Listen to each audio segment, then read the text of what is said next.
le fait que l'équipe blanc Taïwan était là, pas arrêté, yo couri en bas coup de balle, nèg vite l'homme, eh bien, nèg FADH yo kounya, yo al meton base là-dedans. Pendant nèg yo en dedans, yo tande gon mi k'ap krasé.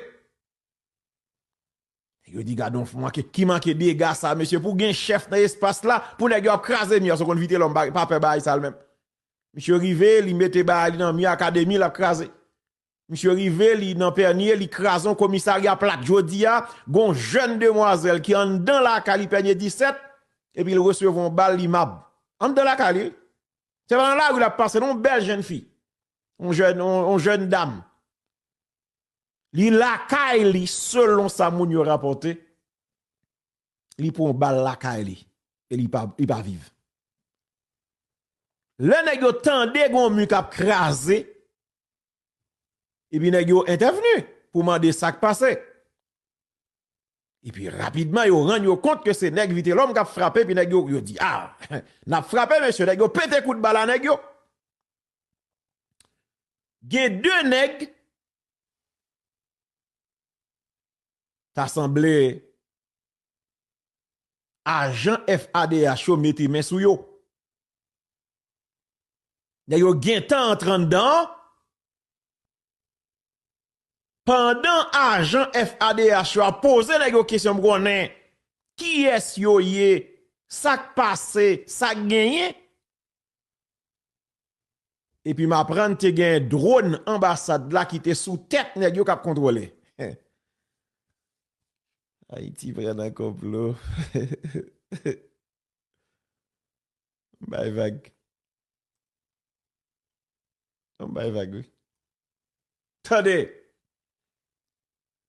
Te genye drone qui sous tête base la cap contrôlé pendant tout mouvement yo.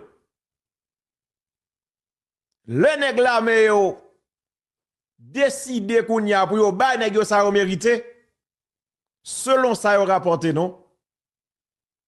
Genye représentant ambassade là qui débarqué qui vient prendre nèg yo.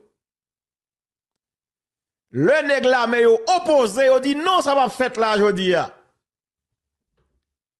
Yo les supérieurs nèg yo. Tendez oui Pierre. Yo les supérieurs nèg yo.